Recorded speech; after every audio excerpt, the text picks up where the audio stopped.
Imagine you're a young woman in Constantinople, the year is 1550, the air hums with the scent of rosewater and incense as you're escorted through towering marble corridors, your heart pounding in your chest, the cold stone beneath your sandals a stark contrast to the opulence above. You've been chosen, torn from your village in Circassia by imperial scouts, your fate sealed behind the gilded doors of the Topkapi Palace, the distant echo of a muezzin's call fading into a suffocating silence. This is the Ottoman Empire, a realm of grandeur and shadow, where the harem wasn't just a home for the sultan's wives and concubines, it was a prison of power and desire, a system so horrifying it shaped the lives of thousands across centuries, its walls hiding secrets that trembled even the boldest hearts. Historians trace its roots to the 15th century, when Mehmed the Conqueror centralized control after conquering Constantinople in 1453, turning the harem into a political machine where beauty became currency, consent a forgotten word, and fear a constant companion that lingered like a ghost. This isn't a tale of romance woven into the empire's tapestries, it's a descent into practices so feared they were whispered in terror by the palace guards, not celebrated in the empire's grand songs or public squares. The harem began as a necessity, sultans needed heirs to secure their lineage and strengthen their rule, and concubines were brought from conquered lands, their numbers swelling to hundreds by the 16th century under Suleiman the Magnificent, whose reign from 1520 to 1566 marked its peak. Ottoman archives from 1520 list over 300 women in his court, their origins ranging from the Caucasus to the Balkans, their lives documented like livestock in meticulous ledgers, their names reduced to numbers and roles, maidservants, entertainers, or potential mothers, each entry a cold stroke of a scribe's quill. Imagine the silence, the clink of gold jewelry against silk robes, the rustle of embroidered fabrics as you move, the weight of unseen eyes watching your every step as you're trained to please, your voice stifled by the grandeur, your identity erased by the title of Kurai.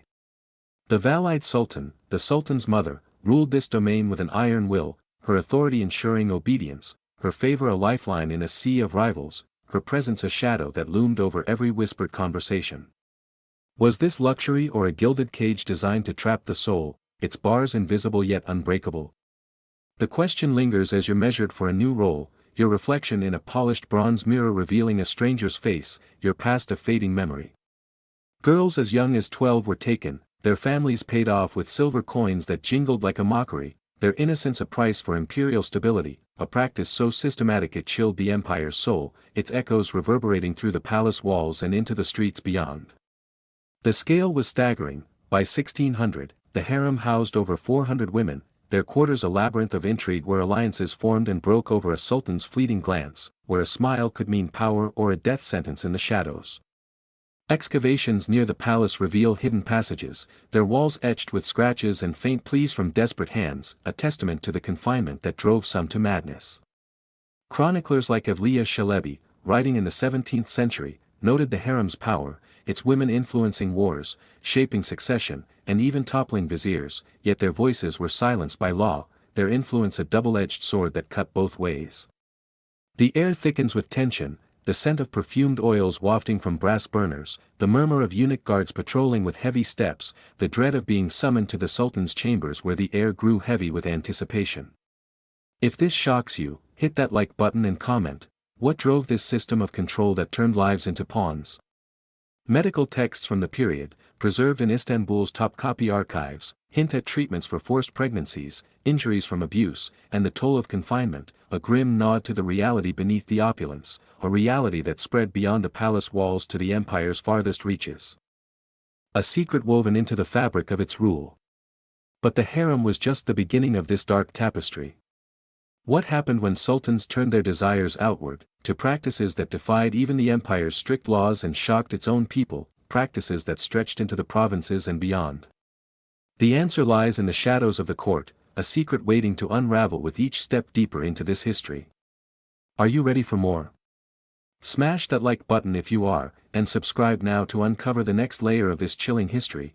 Where will this journey take us next, and what horrors lie in wait? Imagine you're that young woman again, now inside the harem of Topkapi Palace, the year still 1550, the air grows heavy with the scent of saffron and sweat as you're led to a dimly lit chamber, the clink of chains echoing faintly in the distance, your sandals slipping on the polished marble. You see other girls, their eyes hollow and sunken, their beauty a curse that binds them to this gilded prison, and a towering eunuch guards the door, his presence a silent threat, his gaze piercing through the shadows. This is where the harem's true horror unfolds, a system that turned beauty into a tool of exploitation, where concubines faced a fate worse than servitude, their lives dictated by the sultan's whims and the eunuch's blades, a reality that seeped into the empire's very foundation. Historians note that by the 16th century, the harem's power grew under Suleiman the Magnificent, with concubines like Hurrem's sultan rising to influence as Haseki Sultan, yet most faced a grim reality: systematic selection, grueling training, and eventual disposal that chilled the empire's heart with its cold efficiency. This isn't just a story of palace intrigue spun in silk, it's a descent into a practice so feared it shaped the empire's soul, its echoes lingering in the corridors of power. The selection was ruthless. Imperial scouts scoured the empire for the fairest, often targeting girls aged 10 to 15 from regions like Circassia, Georgia, and the Balkans, their families bribed with gold that glittered like a cruel lie to mask their loss. Ottoman records from 1530 detail over 200 new entrants annually, their beauty graded by imperial standards, skin tone, hair length, and grace under pressure, their tears ignored as they were stripped of names and given titles like Haseki or Gedikli, their identities erased by the stroke of a quill. Imagine the terror, the rustle of silk as you're dressed in robes that weigh you down, the cold touch of a comb through your hair pulling at your scalp, the weight of a eunuch's gaze as he assesses your worth, your freedom slipping away with each measured step. Training began immediately, with older concubines teaching dances, songs, and manners, their voices low to avoid the lash, while eunuchs enforced discipline with a whip's sharp crack, the sound reverberating off the marble walls. Was this education or a breaking of the spirit, a molding of flesh into a tool for the sultan's pleasure? The question hangs as you're prepared for the sultan's eye, your reflection in a brass tray, a distorted image of your former self. Many never saw him, their lives spent in waiting, their beauty fading in the harem's dim light, their youth sacrificed to the empire's endless cycle. The role of eunuchs added a layer of dread that permeated the harem. Castrated men from Africa or the Caucasus, they guarded the women with unyielding loyalty, their own bodies sacrificed to protect the sultan's domain, their humanity stripped away by the knife. Chronicles from the 16th century, like those of Pasivi, estimate over 100 eunuchs by 1550, their presence a constant reminder of the empire's cruelty, their voices a low rumble as they patrolled. Excavations reveal their quarters, sparse and cold, their tools of castration buried in shame beneath the floor, a silent testament to the violence that shaped their lives. The air thickens, the scent of blood from their past surgeries, the shuffle of their heavy robes against the stone, the silence of their enforced celibacy broken only by the occasional sob. If this disturbs you, hit that like button and comment, what justified this mutilation in the name of control? Concubines who bore children gained status, like Hurrem, who became Suleiman's legal wife, but most faced neglect, abandonment, or worse, their stories lost to time, their suffering a shadow over the palace's gold, their numbers a statistic in the sultan's ledger. But the harem's horrors didn't stop at its opulent walls. What happened when sultans sought pleasures beyond the concubines, practices that shocked even the empire's elite and stretched into the provinces with terrifying reach? The answer lies in the sultan's private chambers, a secret yet to be unveiled, its darkness creeping closer. Are you ready for more? Smash that like button if you are, and subscribe now to dive deeper into this dark history.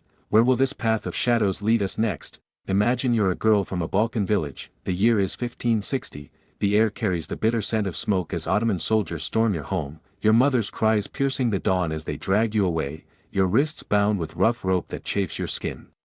You're destined for a forced marriage or the harem, a fate sealed by the devshirm system, a practice so horrifying it tore families apart across the empire, its shadow stretching over every hillside. This is where the Ottoman Empire's dark machinery expanded beyond the palace walls, turning young lives into tools of power through forced unions and the levy of Christian boys and girls, a system that fed the sultan's desires and the nobility's ambitions with chilling precision. Historians like Halil and Nalsik document the devshirm's peak in the 16th century, with over 20,000 children taken annually from regions like Serbia, Bosnia, and Albania, their beauty and youth exploited to strengthen the dynasty, their cries a silent toll on the empire's conscience. This isn't just a tale of conquest etched in stone, it's a plunge into horrors that echoed through generations, a legacy carved in the tears of the innocent. The devshirm began as a levy, Ottoman officials, clad in armor and authority, scoured Christian villages, selecting boys for the janissaries and girls for the harem or elite marriages, their families powerless to resist as swords gleamed in the sunlight. Records from 1555 show villages in Serbia and Bosnia losing up to 20% of their youth, their names recorded in cold ledgers, their futures erased by the stroke of a bureaucrat's pen, their homes left hollow. Imagine the anguish, the creak of wooden carts rolling over dirt paths, the sting of rope against your wrists, the weight of a soldier's hand as you march to Istanbul, your village shrinking in the distance, its silhouette a fading memory. Girls were groomed for forced marriages to Ottoman nobles or the Sultan himself, their weddings staged with lavish ceremonies, trumpets blaring, silks gleaming, that masked their captivity, their tears hidden beneath veils of gold thread. Was this alliance or a theft of freedom, a union forged in chains rather than love? The question lingers as you're dressed in silks you never chose, the fabric heavy against your trembling frame. Many resisted, their defiance met with flogging, their backs scarred by the lash, their spirits broken by the empire's might, a resistance that faded into whispers. The process was systematic. Girls were transported to harems or noble homes, where they were trained to serve and seduce, their innocence stripped away by tutors who brooked no rebellion, their days filled with the clatter of jewelry and the crack of discipline. Chronicles from the 16th century, like those of Mustafa Ali, describe training camps near Edirne, where girls learned dance, etiquette, and the art of pleasing, their voices hushed to avoid the overseer's wrath, their hands trembling as they practiced. Excavations near Edirne reveal training quarters, their floors scarred by struggle, their walls marked with faint scratches, a silent witness to the plight of those who fought back in vain. The air grows tense, the scent of lavender oils masking the fear that clung to their skin, the shuffle of feet in crowded rooms, the dread of a noble's summons that could mean a lifetime of servitude or a sudden end. If this horrifies you, hit that like button and comment. What drove this systematic theft of youth across the empire? Forced marriages often produced heirs, like the children of Selim II born to captive women, but most girls faded into obscurity, their lives a footnote in the Sultan's glory, their suffering a shadow over the empire's golden age. But the empire's reach didn't end with these marriages. What happened when these practices extended to the battlefield, where soldiers turned conquest into a darker trade, a horror that stained the empire's banners? The answer lies in the blood-soaked plains beyond the villages, a secret yet to emerge from the fog of war. Are you ready for more? Smash that like button if you are, and subscribe now to uncover the next layer of this grim history. Where will this path of darkness lead us next? Imagine you're a villager in Hungary, the year is 1566, the air reeks of smoke and blood as Ottoman janissaries sweep through your town, their banners fluttering like vultures overhead, your sister's scream cutting through the chaos like a blade. You're helpless as they claim her, their laughter a cruel sound that echoes off the smoldering ruins, a practice born on the battlefield that stains the empire's history with a dark stain. This is where the Ottoman Empire's horrors extended beyond the gilded walls of Topkapi Palace, where wartime sexual violence became a tool of domination, wielded by the elite janissaries, a system so feared it turned conquest into a nightmare for the conquered, its terror etched into the land. Historians like Colin Imber document the 16th century campaigns, where janissaries, raised through the Devshirme system from Christian boys, used their power to exploit women and children with impunity, their actions sanctioned by a war culture that prized submission over humanity. This isn't just a story of military victory carved in stone, it's a plunge into a practice that echoed with terror across Europe, a legacy of brutality that lingers in the shadows. The violence began with invasion. Janissaries, trained from boyhood in the arts of war and loyalty, marched with the Ottoman armies, their green and red uniforms a stark contrast to the devastation they wrought. Chronicles from 1566, after the siege of Sijitvar, report villages razed to ash, women taken as spoils of war, their numbers unrecorded but their fate etched in the trembling tales of survivors who fled into the forests. Imagine the horror, the crackle of burning thatch roofs collapsing, the sting of ash in your eyes as you choke on the fumes, the weight of a soldier's rough grip as he drags your loved one away, the ground trembling under the hooves of their horses. Women were often forced into temporary unions, their bodies a trophy of war displayed with pride, while children were seized for the harem or janissary ranks, their cries lost in the din of clashing steel and falling timbers. Was this triumph or a descent into barbarity that stained the empire's soul? The question lingers as you watch your world crumble, the horizon swallowed by smoke. Ottoman law turned a blind eye, framing it as a warrior's right, a policy that fueled the empire's expansion with the blood of the innocent, a justification whispered by commanders in their tents. The scale was devastating. Campaigns like the 1529 siege of Vienna saw thousands affected, with janissary units numbering 10,000 strong, each man emboldened by the impunity granted by their status, their tents a haven for excess. Excavations near battle sites, such as those along the Danube, reveal mass graves, some with female remains bearing signs of violence, broken bones, marks of restraint, a silent testament to the toll exacted on the conquered. Chronicler Mustafa Seleniki, writing in the late 16th century, notes the janissaries' reputation, their camps alive with the clatter of weapons, the muffled sobs of captives, and the scent of roasting meat over open fires, a grim contrast to the suffering they inflicted. The air grows thick, the metallic tang of blood mixing with charred wood, the distant wail of a child, the dread of a tent's flap opening to reveal a soldier's leer. If this sickens you, hit that like button and comment, what allowed this brutality to thrive under the Sultan's banner? Survivors spoke of women branded with hot irons or sold to merchants. Their lives a currency in the empire's wars, a practice that hardened with each victory, its echoes reaching the palace itself. But the battlefield wasn't the end of this darkness. What happened when these acts followed the soldiers home, shaping a culture of excess within the empire's cities, a horror that infiltrated the heart of Istanbul? The answer lies in the shadowed streets beyond the palace, a secret yet to unfold from the fog of war. Are you ready for more? Smash that like button if you are, and subscribe now to uncover the next layer of this grim history. Where will this path of shadows lead us next? Imagine you're a young man in Istanbul, the year is 1620, the air hums with the scent of spiced coffee and musk as you wander into a crowded tavern near the Galata Tower, the rhythmic beat of drums drawing you closer through the narrow, lanternlit streets. You see a Cossack, a boy in flowing silks, his dance hypnotic and graceful, yet the leers of merchants and soldiers around you hint at a darker purpose, a practice that turned art into a sinister exploitation. This is where the Ottoman Empire's horrors seeped into its urban heart, where sexual excess flourished in Istanbul's bustling streets, fueled by the Cossack culture and the return of war-hardened janissaries, a system so feared it corrupted the city's soul with every twirl and note. Historians like Robert Dankoff note the 17th-century rise of Cossacks, young males trained from childhood to dance, their allure exploited by elites, soldiers, and even the wealthy, a tradition that masked a grim reality of coercion and suffering beneath its ornate veneer. This isn't just a tale of cultural flair painted on canvas, it's a plunge into a practice that echoed with dread beneath the empire's glittering splendor, a shadow cast over its golden age. The Cossack tradition began as a form of performance. Boys, often orphans, captives from conquered lands, or sold by impoverished families, were trained from childhood in the intricate arts of dance and music, their grace a spectacle in Ottoman courts, taverns, and private homes. Records from 1610 show over 50 Cossack troops active in Istanbul, their performances drawing crowds of admirers, yet their lives were far from the freedom their movements suggested.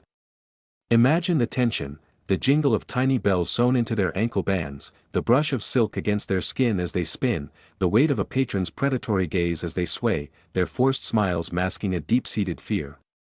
Training was grueling, with masters enforcing perfection through beatings and starvation, their days filled with the thump of drums, the strum of lutes, and the sting of a lash when they faltered, their youth drained by the relentless rhythm. Was this art or a commodification of innocence, a performance that sold their souls to the highest bidder? The question lingers as you watch their steps falter under the strain. Many were forced into sexual servitude, their beauty a curse that drew soldiers fresh from the battlefield and nobles seeking forbidden thrills, their youth a commodity traded in the smoky backrooms of the city. The scale grew alarming. By 1650, Cossacks numbered in the hundreds across Istanbul, their presence in taverns, coffeehouses, and private mansions a sign of unchecked excess, with janissaries returning from campaigns like the 1621 Khotan War adding to the insatiable demand. Excavations near the Galata district uncover dance floors worn smooth by constant use, their edges stained with traces of spilled wine and the faint outlines of blood, a silent witness to the nightlife's dark underbelly where violence often followed revelry. Chronicler Katib Shalebi, writing in the mid-17th century, laments the moral decay, noting how Cossacks were often kidnapped from villages, sold by desperate parents, or lured with false promises, their families unaware of the fate that awaited them in the city's depths. The air thickens, the scent of hashish smoke curling upward from clay pipes, the clatter of copper cups on wooden tables, the dread of a hand reaching out from the crowd, the tension palpable in every glance. If this unsettles you, hit that like button and comment, what fueled this urban decadence that thrived on youth? Some Cossacks resisted, their defiance met with exile to remote provinces or death in unmarked graves, their stories lost to the city's noise, their suffering a shadow over Istanbul's vibrant lights, a tragedy buried beneath the empire's prosperity. But the city's excess didn't stop with the Cossacks. What happened when the Sultan's court embraced these practices, turning palace rituals into a spectacle of horror that rivaled the streets? The answer lies behind the throne room's velvet curtains, a secret yet to be revealed from the heart of power. Are you ready for more? Smash that like button if you are, and subscribe now to uncover the next layer of this dark history. Where will this path of shadows lead us next? Imagine you're a servant in Topkapi Palace, the year is 1670, the air grows thick with the scent of wine and incense as you peer through a crack in the ornate wall, the sound of laughter and music spilling from the Sultan's private hall like a sinister melody. You see a scene of excess, concubines and nobles entwined in a dance that blurs into chaos, their movements illuminated by flickering candelabras, a practice so horrifying it turned the palace into a den of depravity that rivaled the city's underbelly. This is where the Ottoman Empire's horrors reached the Sultan's inner sanctum, where palace orgies became a ritual of power orchestrated by the Sultan and his elite circle of viziers and eunuchs, a system so feared it tainted the throne with a stain that seeped into the empire's legacy. Historians like Leslie Pierce document the late 17th century decline, where sultans like Ibrahim I, known as the Mad Sultan, indulged in excesses that shocked even his court, their gatherings mirroring the urban decay of Istanbul, a tradition that masked a grim reality of coercion, control, and despair. This isn't just a story of royal indulgence painted in gold leaf, it's a plunge into a practice that echoed with terror within the empire's heart, a darkness that pulsed beneath the palace's marble floors. The orgies began as private gatherings, sultans hosted nobles, concubines, favored eunuchs, and even foreign emissaries in secluded chambers adorned with velvet and silk, their revelries a display of dominance that silenced dissent. Ottoman court records from 1670, under Ibrahim I, hint at events lasting days, with over 50 participants, their names erased from official logs to shield the scandal from prying eyes, their identities swallowed by the night. Imagine the unease. The clink of goblets filled with ruby-red wine sloshing over the edges, the brush of velvet curtains against your trembling hands as you serve, the weight of forbidden glances from drunken nobles, your heart racing with each cautious step through the dimly lit hall. Concubines were forced to participate, their resistance met with threats of banishment or worse, their beauty a tool in the Sultan's hands, a currency traded for political favor, while eunuchs ensured secrecy with their lives, their presence a constant reminder of the stakes. Was this celebration or a perversion of power that corrupted the soul, a ritual that turned human lives into pawns? The question lingers as you hear a concubine's stifled sob, her face hidden behind a silken veil.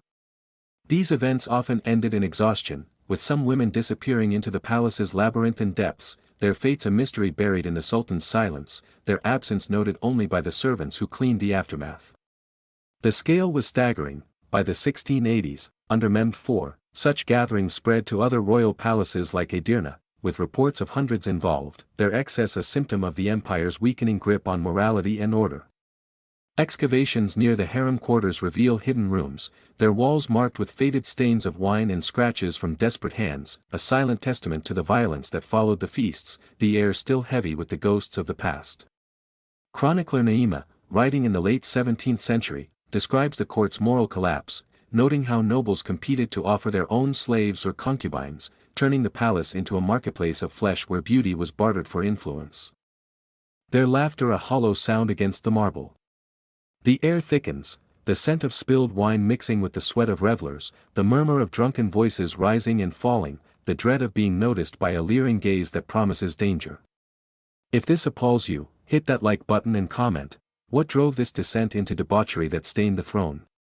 Some servants resisted, whispering of the horrors to trusted allies, only to face banishment to remote provinces or execution in unmarked graves, their silence bought with fear, their stories lost to the palace's opulent silence, a tragedy swallowed by the empire's grandeur. But the palace's depravity didn't remain confined to its walls. What happened when these practices influenced the empire's laws, turning excess into a sanctioned norm that shaped the legal code and societal norms. The answer lies in the edicts carved into the empire's legal stone, a secret yet to be unveiled from the heart of power. Are you ready for more? Smash that like button if you are, and subscribe now to uncover the next layer of this dark history. Where will this path of shadows lead us next? Imagine you're standing in a museum in Istanbul today. The year is 2025, the air carries the faint scent of aged leather and dust as you gaze at an Ottoman vase, its intricate patterns hinting at a past we've uncovered, a chill running through you as history whispers. You've journeyed through the horrors of the Ottoman Empire, harem exploitation, forced marriages, wartime violence, urban excess, and palace orgies, a system so feared it shaped millions, its shadows lingering even now. Historians like Uriel Haid trace the empire's decline in the 18th century, where these practices weakened its moral and political fabric, their legacy a mirror to modern struggles. This isn't just a relic of the past, it's a reflection that challenges us, a story of power turned to perversion that echoes in today's world. The impact was profound. Harem dynamics influenced gender roles, with concubine subjugation mirroring modern trafficking, while the devsherms forced unions prefigured arranged marriages under duress. Ottoman legal codes from 1700, preserved in the Topkapi archives, tolerated wartime excesses, a precedent that resonates in contemporary conflict zones. Imagine the weight, the hum of a museum crowd around you, the cool glass case under your fingertips, the realization that these practices shaped laws we still debate. Excavations near Istanbul reveal harem cells, their walls scarred with desperation, a silent link to today's hidden abuses. Was this progress or a cycle of cruelty that stains history? The question lingers as you turn the page. The Cossack culture's exploitation parallels modern child labor, while palace orgies hint at elite corruption, their excess is a shadow over current power structures. The legacy is undeniable. By the 19th century, reformers like the Tanzimat sought change, yet the scars remained, with Ottoman decline tied to these practices' moral cost. Chronicles from Evliya Çelebi to Naima paint a picture of a society grappling with its demons, their words a warning. The air softens, the scent of old paper, the rustle of a guide's voice, the dread of recognizing these patterns today. If this moves you, hit that like button and comment. What lessons can we learn? Modern Turkey bans such abuses, but global reports of trafficking, over 40 million victims per the 2025 UN estimate, echo the empire's sins, a connection that demands action. These horrors weren't anomalies, they were the empire's foundation, a paradox that challenges our pride in progress. As we close this journey, the scent of incense, the clatter of chains, the murmur of ancient revelry, all fade, but their lessons endure. The Ottoman Empire gave us architecture, trade, and culture, yet its pillars rested on exploitation, girls torn from homes, women claimed in war, boys forced to dance, all fueling a throne that crumbled. The next time you admire its domes, remember the voices silenced, the sobs of concubines, the cries of captives, the whispers of the Cossacks. This legacy challenges us in 2025, will we repeat it or rewrite it with justice? The choice is ours. Are you inspired to act? Smash that like button if you are, and subscribe now for more dark histories. Comment where you'll take this lesson.